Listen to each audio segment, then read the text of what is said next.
In 2019, I graduated from the University of Nevada, Reno. And while Reno doesn't have much to offer for new computer science majors, there are still some adequate options for software engineering jobs. In fact, I got my first job as a software developer in Reno, but for the past 8 months, I have been working from remote here in Seattle. This has given me plenty of time to reflect upon just how awful the office park as a concept truly is. If you do get your first job in Reno, you're not going to work in a pristine office building downtown, partly because Reno doesn't have much of a downtown in the first place, but also because these offices are usually set up in the cheapest spaces available in more suburban, car-dependent areas. The choices include Hamilton Company, which is located in a business park by the airport and not much else. Intuit, which features an office surrounding an ocean of asphalt. There's also Sierra Nevada Corp, tucked away behind a sea of warehouses. For those interested in game development, if you really want to count slot machine games as games, Reno is also home to IGT, Light & Wonder, and Aristocrat, all located in this conglomeration of offices. No matter where you look, the location is going to be terrible. And it's not just a Reno problem either. Reno is just a good representative of everything wrong with car-centric urban planning. Maybe I should take inspiration from Not Just Bikes and start calling it Rancid Reno or something else derogatory whenever I feel the need to bring it up. An office job being unfulfilling is one thing, but it's so much worse when the location also sucks. And working in a car-centric part of town means the job may start sucking before you even show up to work. If you don't drive, you're going to have to deal with the feeling that walking, biking, and taking transit is simply an afterthought that has been layered onto the car-centric infrastructure. If you do drive, you are getting stuck in traffic with everyone else who has no choice but to drive. According to Statista Consumer Insights, 73% of American commuters use their own car when traveling to and from work. And the typical length of the commutes are steadily getting longer. Back in 2006, the average one-way commute was estimated to be only 25 minutes, and by 2019, that number crawled up to 27.6 minutes for a one-way trip. This means, on average, nearly an hour of every day is spent in a car getting to and from work. Nobody who drives really likes their commute either. It's boring, stressful, tedious. You can't do anything productive like you could on a bus or a train. In a study titled A Survey Method for Characterizing Daily Life Experience, nearly 1,000 women were surveyed, and the study found commuting was the least satisfying activity, and it generated feelings of impatience and fatigue. Other studies have echoed the same sentiment. A study from the University of Montreal found the risk of burnout increases significantly when a commute lasts longer than 20 minutes. Above 35 minutes, all employees are at increased risk of cynicism towards their job. A study from researchers in Spain concluded that the more time and money spent driving to work, the worse mental health outcomes they experienced. People who use their private motor vehicle feel under pressure, less happy, and their sleep quality is affected.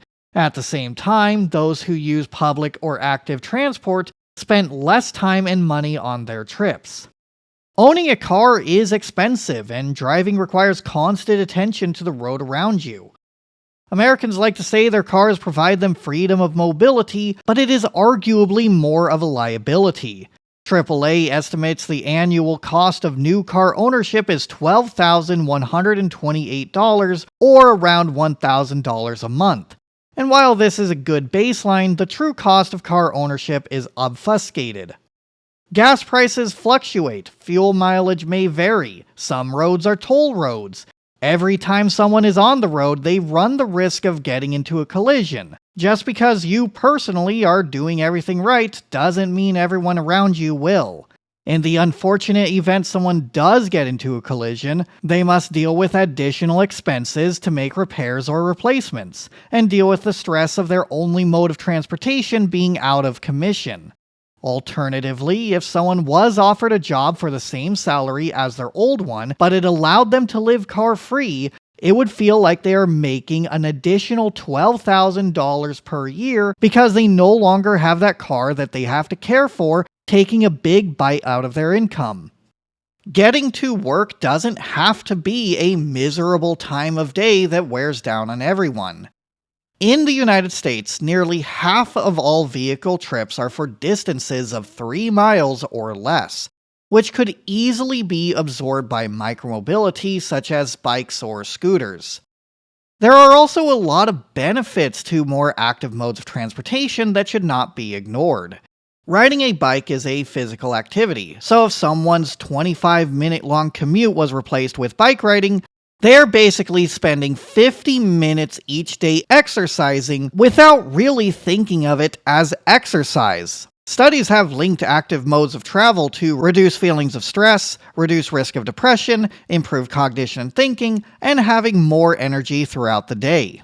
With these benefits in mind, it should not be much of a surprise to find out that during the pandemic, the people who missed their commutes were ones who would walk or cycle, and people who drove would rather have no commute at all. And the reasoning is simple. Driving is hectic, expensive, and it makes you feel bad, while walking and cycling are cheap, and the exercise makes you feel good. This is why it is important to look at transportation as moving people, not just the cars. Good urbanism would ensure people have cheap, reliable, relaxing, and comfortable ways to get around. Getting to work shouldn't be one of the more dreadful parts of the day, and when a city is built to support those alternatives, commuting can actually be an enjoyable way of getting the day started. There's not much that can be done about the actual work if it's boring, but when approaching the office park from an urbanism angle, it's certainly possible to create spaces that are worth traveling to and spending time in. Considering that people are expected to spend 5 days per week at these office buildings, it shouldn't be too much to expect for them to be worth spending time in. As it stands, these places are ugly and they demand everyone working there own a car. If someone is dead set against working at a suburban office park, their options for job opportunities is going to be much more limited. Sometimes it is a luxury to be picky. There are certainly some located in a downtown, but a vast majority of workplaces are going to be found in suburban office parks surrounded by strips of greenery and an ocean of parking. This is partly why it is difficult to live in a walkable neighborhood in the United States. Even if you can't afford to live in one, your job site may be somewhere that is only accessible by car, forcing you to drive just to get to work. It's a good thing people can just work from home now. This does leave me wondering, how did we get to a point where so many people are expected to work in lousy office spaces on the outskirts of town? To answer that question, let's go back to the first office park, which is apparently called Office Park. In 1955, Irvin Jackson and Newman Waters developed this property on Mountain Brook, a suburb of Birmingham, Alabama. As typical for these places, they have strips of greenery and buildings surrounded by asphalt parking lots. Along the site is a placard that reads, "Since 1871, office buildings have been located in downtown Birmingham. So the concept of thousands of workers coming to a suburban workplace was a daring experiment. The new plan worked and changed forever the working habits of office employees all over America. Thanks." With the concept of low-rise buildings, free parking, easy access, and beautiful surroundings, with landscaping, fountains, and attractive architecture, the idea quickly spread across the country. The parking and the landscaping was always a major selling point of Office Park. It was meant to provide respite from the city's traffic and parking woes. The park-like nature of Office Park was just as important as the offices. As stated in a 1963 advertisement that was published to the Birmingham newspaper, there is never a parking problem and parking meters are forbidden. Office Park's calm and relaxing atmosphere has a way of reducing workaday pressures. The relaxing park-like atmosphere spills into every spacious office. Even the coffee breaks have glamour. True, the coffee is the same as any good coffee, but the view from the luxurious lounges make every cup special. It's such a strange thing to say because this office doesn't look like anything special. It looks like every drab, soul-crushing suburban office park ever made. There's actually deeper reason for why this establishment is gloating about the park-like atmosphere. It represents the ideal of pastoral in American culture. The book Pastoral Capitalism, A History of Suburban Corporate Landscapes traces these office parks to the romanticization of the countryside or rural lifestyles. Throughout the 1950s and 1960s, North American cities were rapidly decentralizing. Luis Mozingo, professor of landscape architecture and environmental planning, writes, "To many privileged Americans of the 1950s and 1960s, the center city appeared to be in a state of inexorable decline. The proliferating automobile inundated the center city's gridded 19th century street pattern, and congestion seemed intraceable and highly detrimental to economic activity."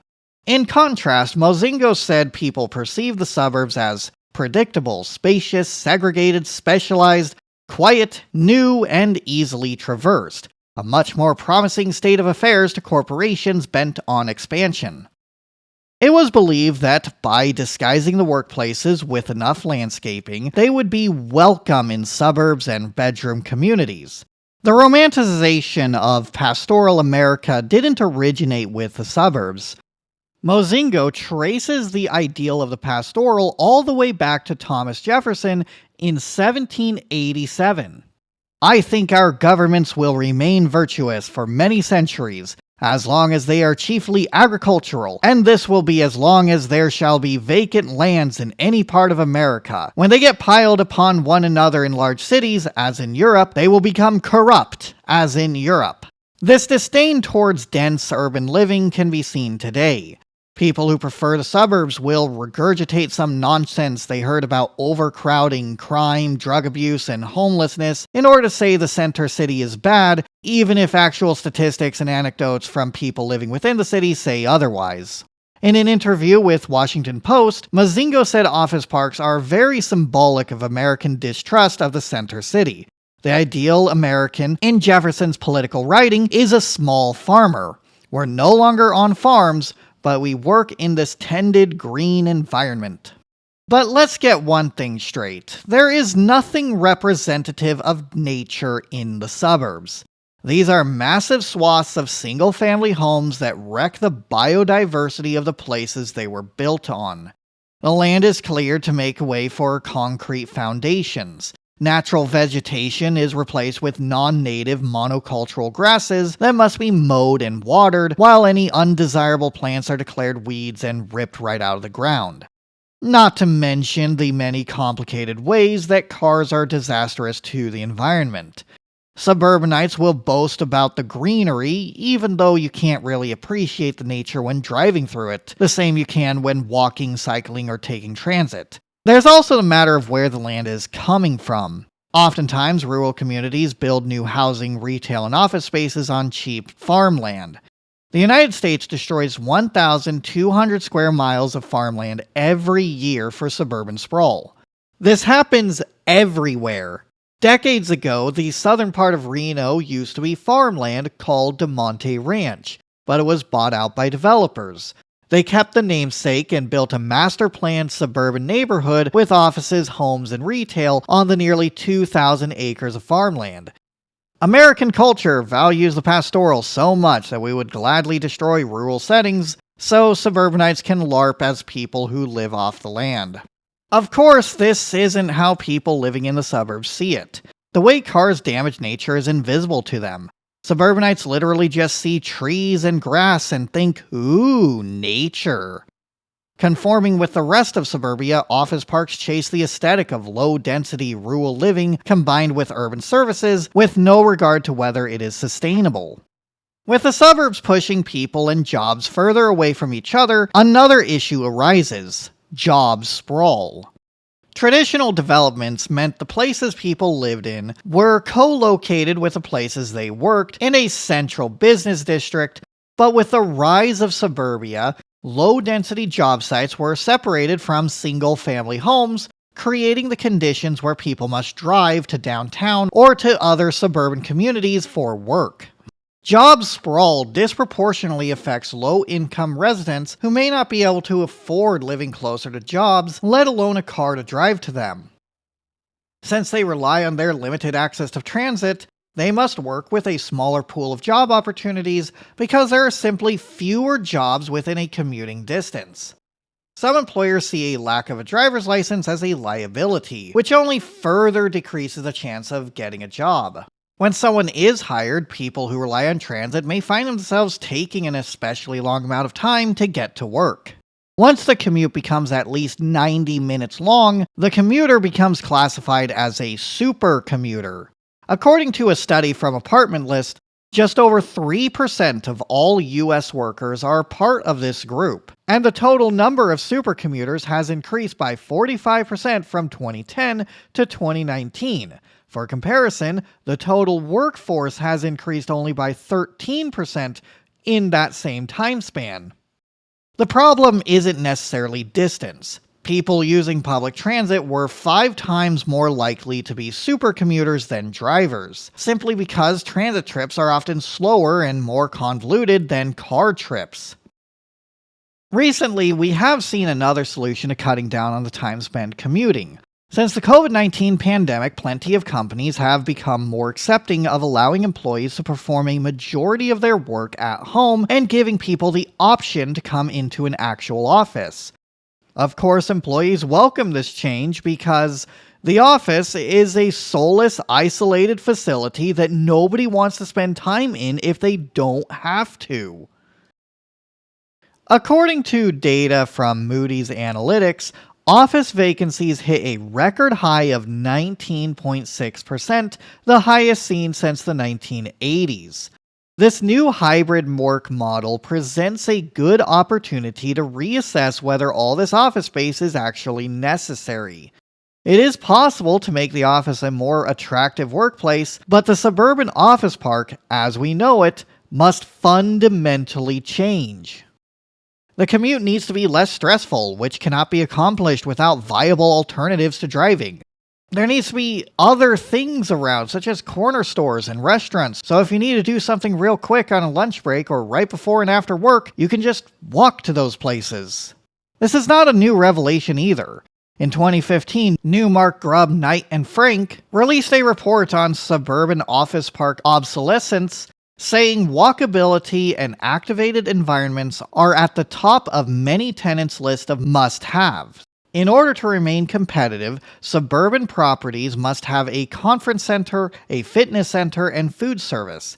If tenants are not able to walk to a nearby retail or neighborhood office property to get lunch, they better be able to get it at their own building. Not every company can afford these amenities, though, so it is better to cluster offices in a business district adjacent to recreation stores and restaurants. This way, the location can still be appealing without needing to invest in additional amenities.